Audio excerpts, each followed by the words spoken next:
Cérémonie de mobilisation des équipes de campagne du candidat du RHDP ce dimanche. À quelques semaines de la présidentielle, les militants du Rassemblement des Oufouettistes pour la démocratie et la paix se sont retrouvés à l'Hôtel Ivoire. L'immeuble de la BAD à Abidjan reçoit ses premiers meubles de bureau. Le siège de l'institution a été visité par le Premier ministre Daniel Kablan-Duncan et le nouveau président de la Banque africaine de développement. Et avant l'arrivée du président de la République dans la région du sud Comoé, la première dame Dominique Ouattara fait des dons aux populations. À Grand Bassam, la première dame a fait don d'un important lot d'équipements à hauteur de 125 millions de francs CFA.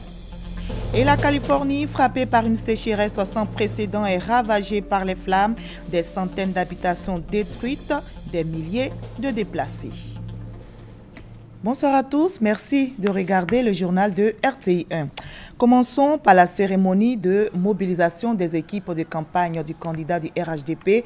À quelques semaines de la présidentielle, les militants du Rassemblement des Oufouettistes pour la démocratie et la paix ont décidé de se retrouver. Les leaders des partis qui composent le RHDP étaient présents. Leur objectif est affiché, investir toutes les localités et appeler les populations à voter massivement le 25 octobre prochain. Au cours de cette rencontre, les équipes de campagne ont reçu des orientations dans le cadre de leur mission sur le terrain et le slogan de la campagne leur a été communiqué. Il se décline en ces deux mots suivants, avec ado.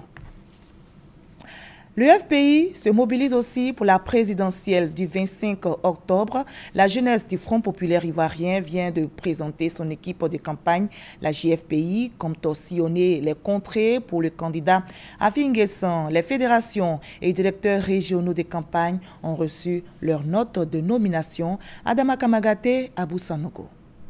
La jeunesse du Front populaire ivoirien JFPI s'active pour la campagne de son candidat Pascal Afi N'Guessan.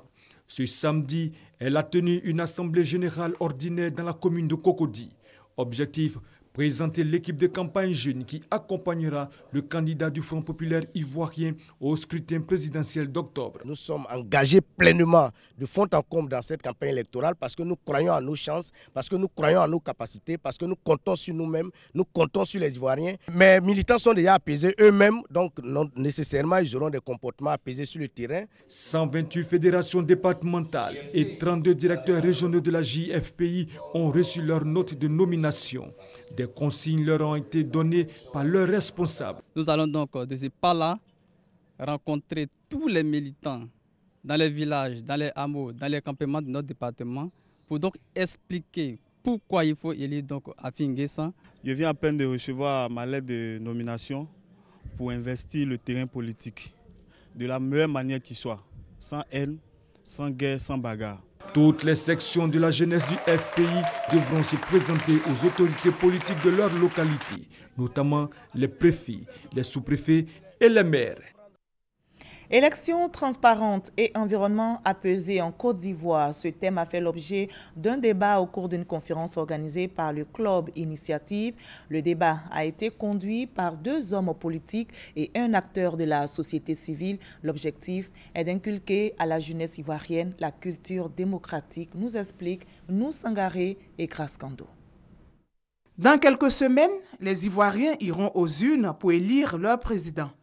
Mais avant cette échéance électorale, une conférence débat est initiée à l'intention de la jeunesse, maillon essentiel de l'électorat ivoirien. Le Club Initiative vise donc à travers cette tribune, cet espace d'échange, cet espace de partage, cet espace de débat, à créer des conditions qui vont faire la promotion de la culture démocratique. Élections transparentes et environnement apaisé en Côte d'Ivoire. C'est le thème de cette conférence qui a réuni deux personnalités de la classe politique ivoirienne et un acteur de la société civile. En l'occurrence, Joël N'Guessan du Rassemblement des Oufouettistes pour la démocratie et la paix, William Atebi du Front populaire ivoirien et Éric Sémian de l'Observatoire ivoirien des droits de l'homme.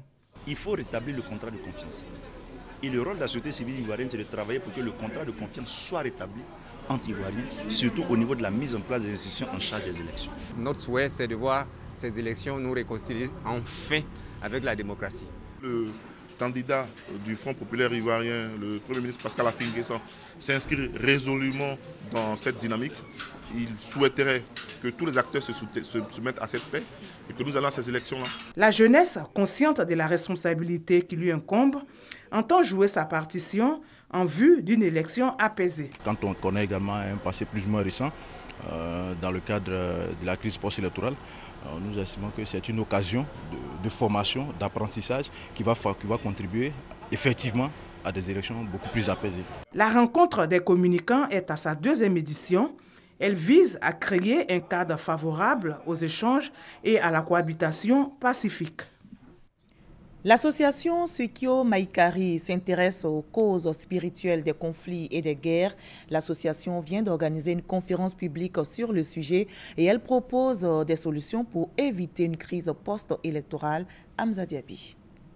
Changer de comportement au quotidien, il pourrait ainsi contribuer au retour de la paix dans le monde.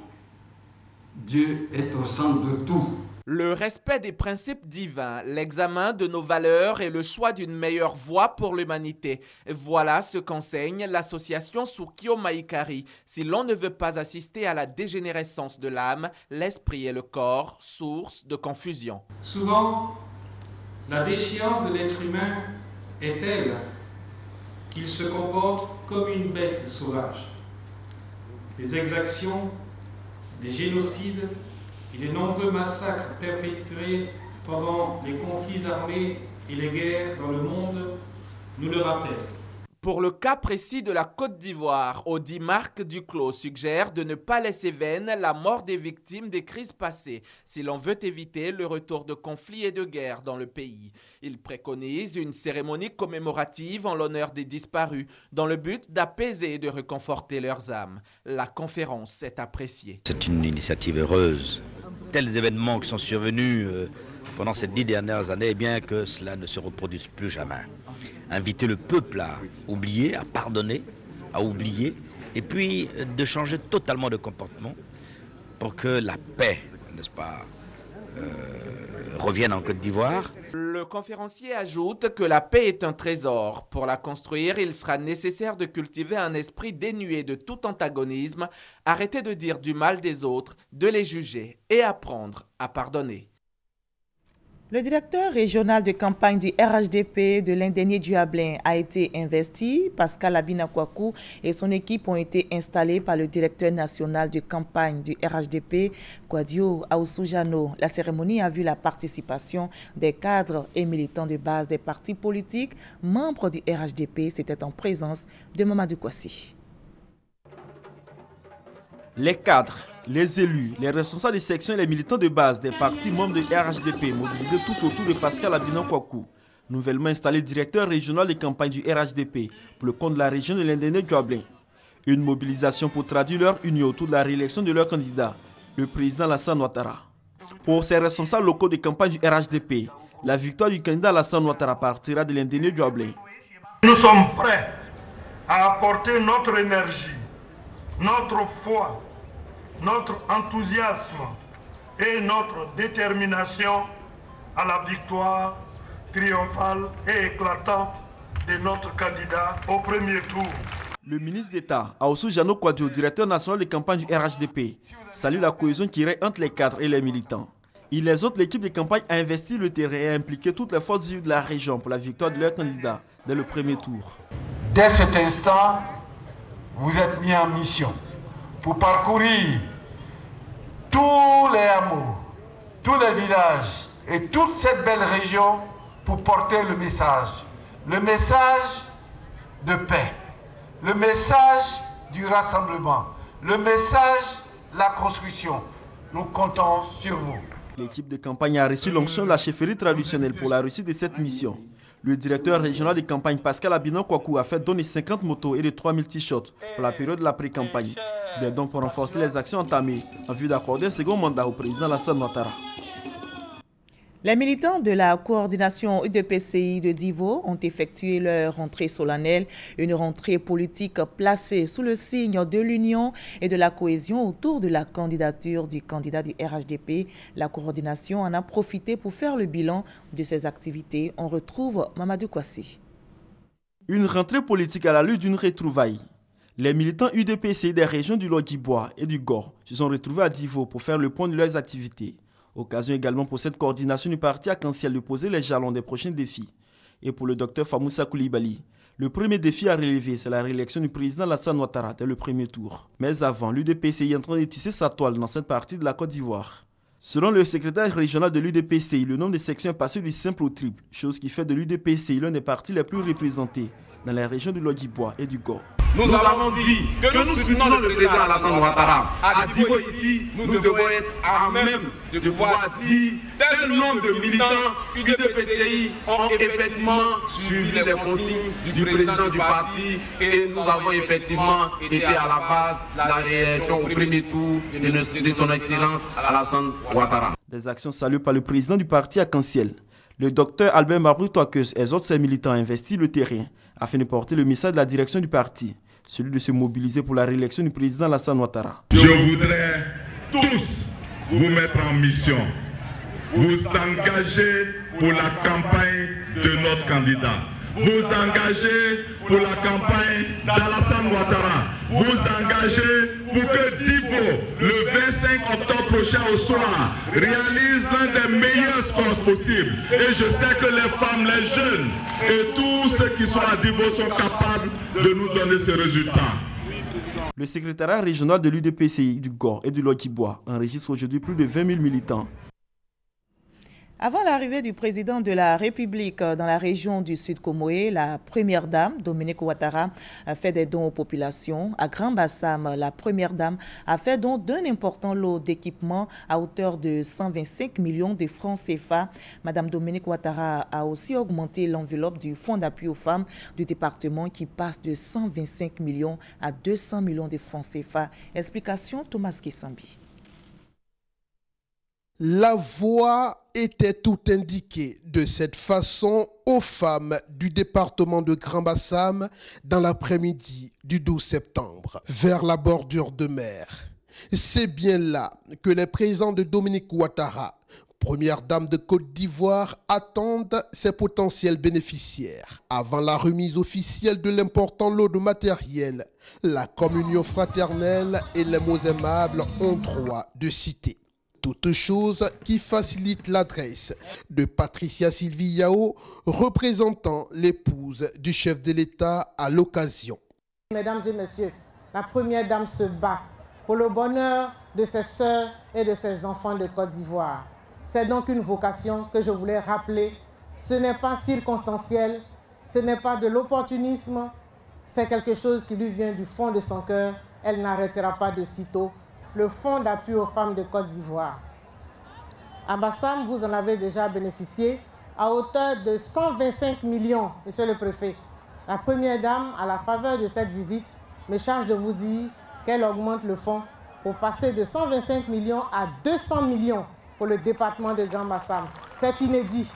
Et la présidente des femmes du département de Grand Bassam et le maire de la commune, Georges-Philippe Zalé, ne pouvaient qu'en savoir gré à Dominique Ouattara et à ses envoyés. 125 millions de francs CFA de dons, c'est ce que reçoit le département de Grand Bassam de la part de la première dame de Côte d'Ivoire, portant ainsi à 345 millions de francs CFA de dons en équipements de nature diverses au bénéfice des 3 départements visités.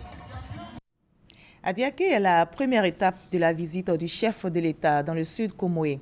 Les populations s'activent pour l'accueillir. Elles sont impatientes de lui présenter leurs préoccupations avant l'arrivée du chef de l'État. Voyons déjà leurs attentes avec notre reporter Franco Quadio.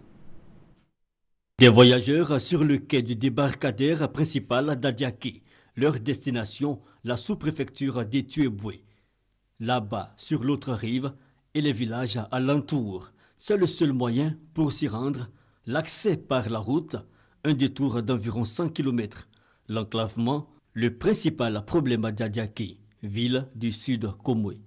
Le déplacement est très difficile. Nous sommes enclavés. Ce que nous souhaitons, nous, ceux de Touéboué, nous aimerions que le chef d'État nous aide à ouvrir une route qui quitte à Diéké jusqu'à Eoussou.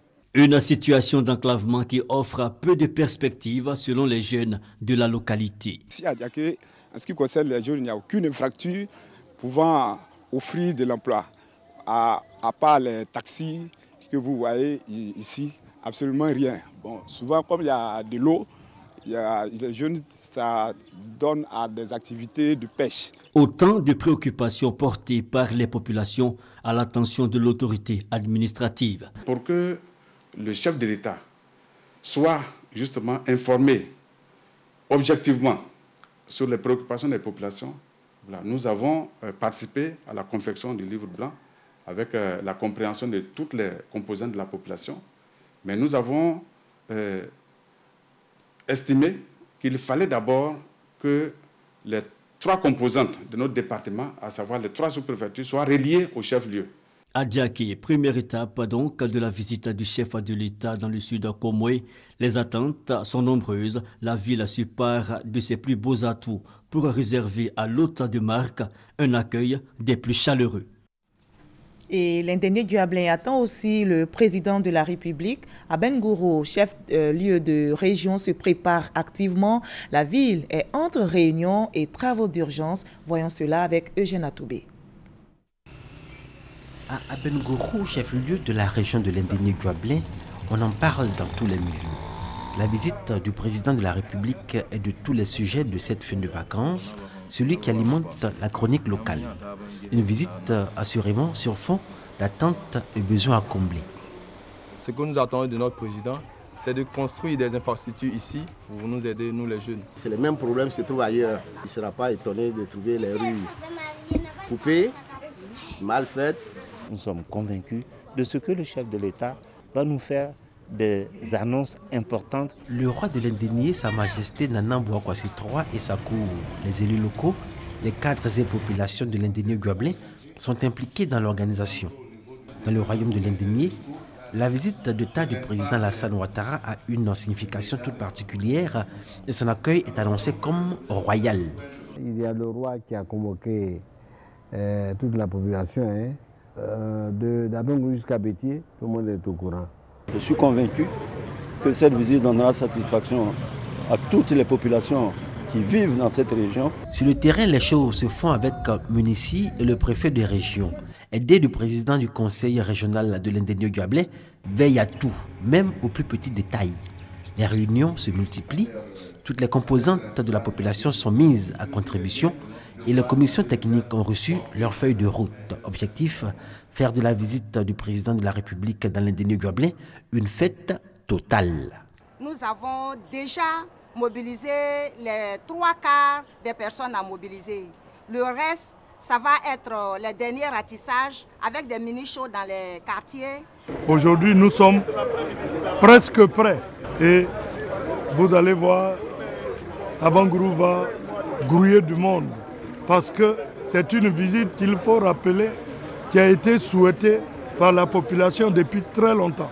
Les pistes, les rues qui sont en train d'être bitumées, les pistes en terre qui sont en train d'être rechargées, tous ces équipements font la satisfaction de la population. Donc, en guise de ce que le président est en train de faire, le sentiment de la population de lui exprimer, en nous réservant un très grand accueil, de lui exprimer notre reconnaissance. Dans la ville d'Aben Gourou règne une atmosphère de jours de gaieté et de grand soleil. En certains endroits de la cité royale, une ambiance de chantier comme ici au quartier Plateau, les travaux de réhabilitation de la résidence du président de la République, la résidence du préfet et les locaux de la préfecture. Les populations espéraient voir davantage comme il est de coutume à chaque visite d'État. Pour autant, Aben Gourou a pris toutes les dispositions pour un accueil à la hauteur de la tradition d'hospitalité dans le royaume de l'Indénié. Voilà tout ce que l'on pouvait dire sur les préparatifs de la visite d'État du président de la République dans l'Indénié Guablin et le sud Comoé. L'immeuble de la BAD à Abidjan reçoit ses premiers meubles de bureau. Le siège de l'institution a été visité par le Premier ministre Daniel Kablan-Duncan et le nouveau président de la Banque africaine de développement. Le reportage du Gavéblé. Depuis le début des travaux de rénovation du siège de la BAD à Abidjan, c'est chaque mois que le Premier ministre Daniel Kablan-Duncan visite le chantier. Sa 16e visite, il l'a effectuée en compagnie du nouveau président de l'institution. Cette visite de chantier est la toute première pour le Nigérian Akinwumi Adesima après sa récente investiture. Avec le Premier ministre, il a pu apprécier que le gros œuvre est achevé et que l'immeuble rénové de la BAD reçoit ses premiers meubles de bureau. La séance de travail intervenue à la primature à la suite de la visite de chantier a permis de passer en revue ce qui a été déjà fait et ce qui reste à faire avant l'installation officielle de la BAD dans son immeuble réhabilité. Nous voulons, à travers le Premier ministre, remercier très sincèrement, Excellence, Monsieur le Président, pour tout l'accueil que vous avez donné pour la BAD ici, pour le retour de la BAD de Tunis et ici à Abidjan. Et vous savez que Monsieur le Président était touché vraiment personnellement de la situation des problèmes de la BAD qui a traîné un peu le retour de la BAD ici à Abidjan. Mais on est là, il y a le pain en Côte d'Ivoire, l'économie marche très bien, les choses sont stables et on est très heureux d'être ici. Je pense que d'ici quelques semaines, on va tout faire pour régler les choses qui restent pour que tous les effectifs de la BAD vraiment soient installés très bien. Pour moi, il faut le faire avant la fin d'année et on avait fait cette décision. Mais je vous remercie, Monsieur le Premier ministre, pour votre accueil très chaleureux. La fin des travaux de rénovation de l'immeuble de la BAD à Abidjan a été fixée fin août 2015. Actuellement, à court la phase de contrôle technique qui comprend différents examens et contrôles des travaux effectués. L'ouverture officielle du bâtiment est initialement prévue pour fin octobre 2015. Nous partons à présent à Grand Bassam où s'est tenue la 40e réunion du Conseil des ministres de l'OHADA. À l'ordre du jour de cette réunion, l'examen des dossiers financiers et les activités normatives de l'OHADA. Les participants ont adopté un nouvel acte uniforme portant organisation des procédures collectives d'appurement du passif. On en sait plus avec Justine Seydike. La 40e réunion du Conseil des ministres de l'Organisation pour l'harmonisation du droit des affaires en Afrique se referme sous de bons auspices. Il ressort de cette rencontre que les comptes et les états financiers de l'OHADA pour l'exercice 2014 sont conformes aux normes internationales d'information financière. Le Conseil des ministres a ensuite enregistré le budget 2016 et instruit que le projet de budget 2017 lui soit présenté sous forme de budget-programme. Nous avons travaillé dans une très bonne ambiance. La 40e session a permis au Conseil des ministres de doter notre institution d'un budget pour 2016. Ce qu'il faut retenir sur ce budget, c'est que nous avons fait des efforts de bonne gouvernance pour le réduire par rapport à 2015.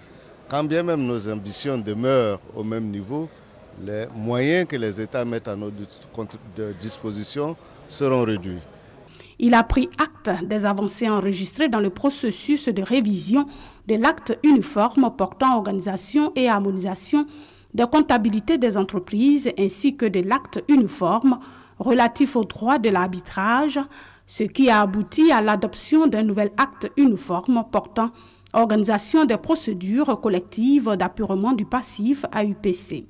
Le nouveau texte a renforcé la célérité et l'efficacité des procédures collectives, à favoriser le sauvetage des entreprises viables et le paiement substantiel des créanciers.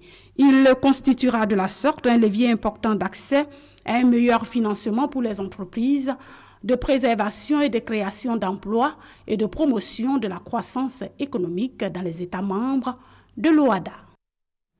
Depuis 17 ans, les populations de Mans scrutent le ciel dans l'espoir de voir un avion commercial atterrir sur le sol. Eh bien, aujourd'hui, c'est chose faite. Le rêve est devenu réalité. Air Côte d'Ivoire a atterri dans la capitale du Tonkpi et le trajet se fait seulement en 1 heure. Lansine Bakayoko, Noël Nyagno.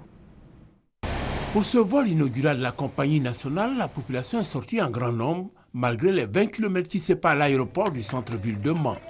Le déplacement en valait le prix, vu que Air Côte d'Ivoire envisage de changer positivement le visage de Mans. Quand je regarde la beauté du paysage qui nous entoure, je suis persuadé que la coopération étroite entre vous, Monsieur le ministre du Tourisme, vous, Monsieur le Président du Conseil régional, vous, les agences de voyage, et nous, compagnies aériennes, nous pourrons donner des ailes au développement touristique dans cette région. Pour pouvoir atterrir, il faut un aéroport, et vraiment, je vous remercie, car c'est un petit bijou. Un petit bijou qui a coûté à la Société d'exploitation et de développement aéroportuaire, aéronautique et météorologique, Sodexam, la somme de 2,6 milliards.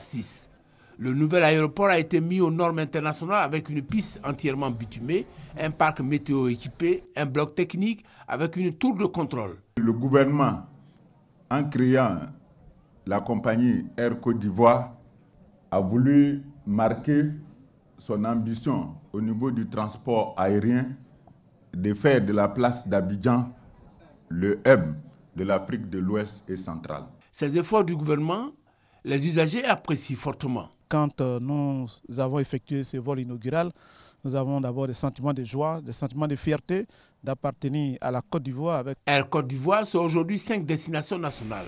Bouaké, San Pedro, Korogo, Diné et Man, pour 18 capitales africaines desservies.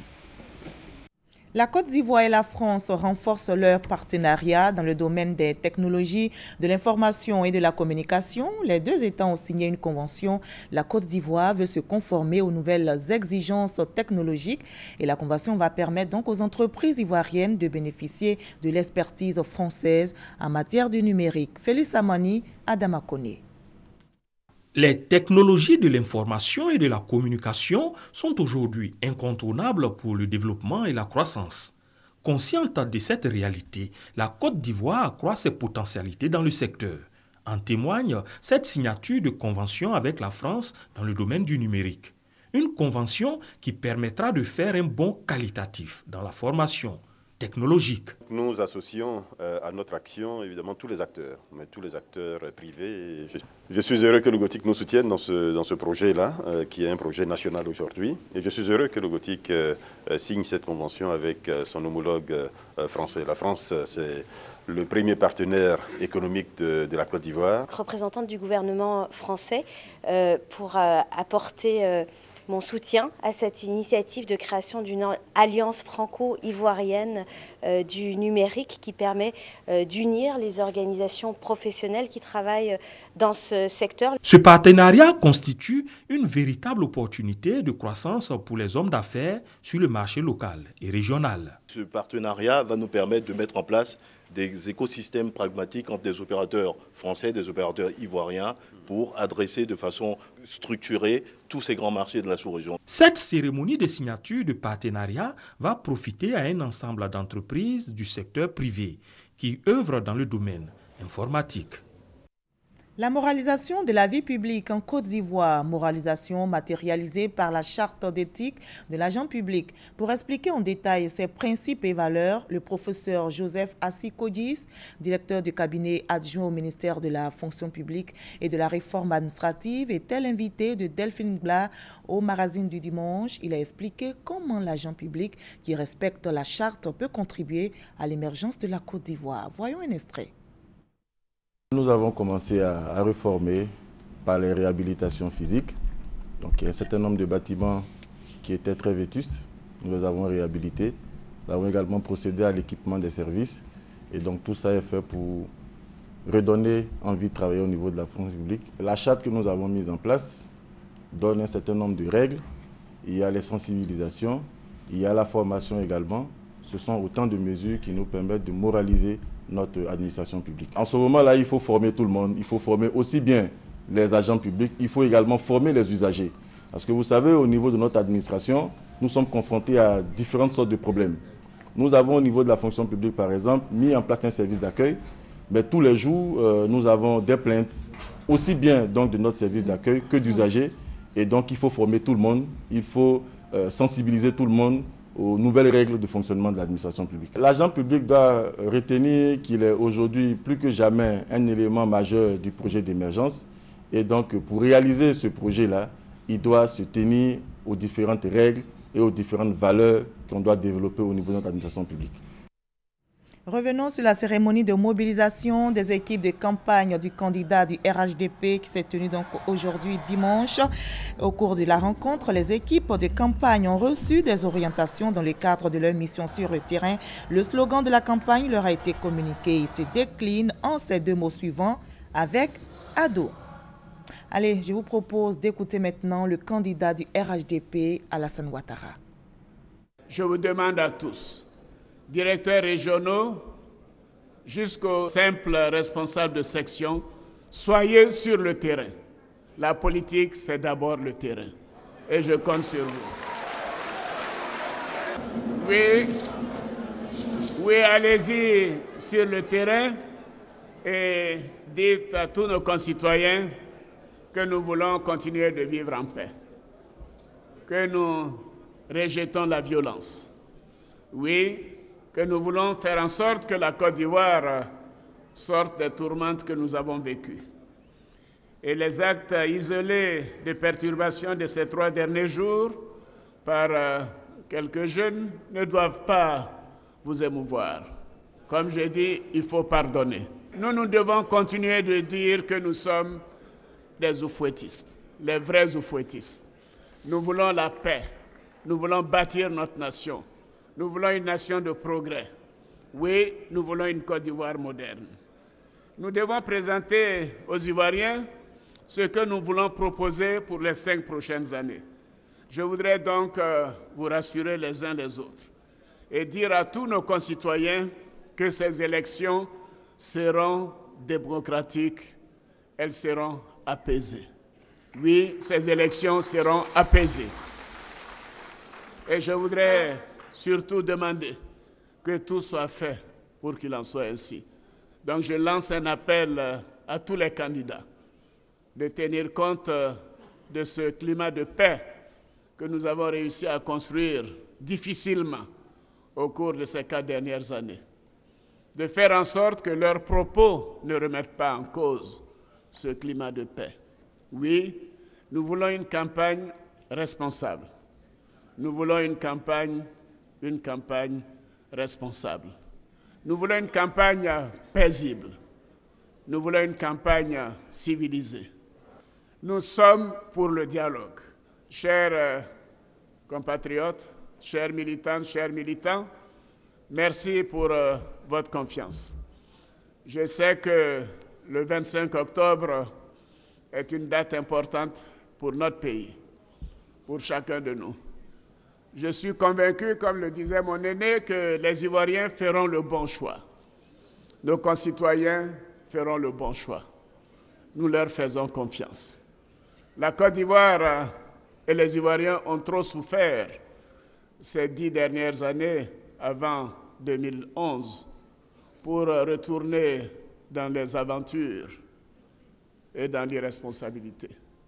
Je sais que nos concitoyens veulent la paix. Et je sais qu'ensemble, vous tous et toutes réunis ici, vous ferez en sorte que les Ivoiriens soient fiers des hommes politiques.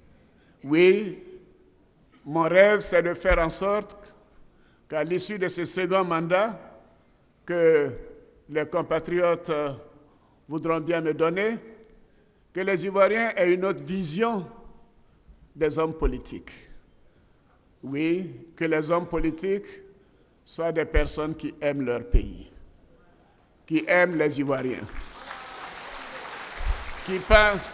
qui doivent se dire que la politique, c'est d'abord pour les autres.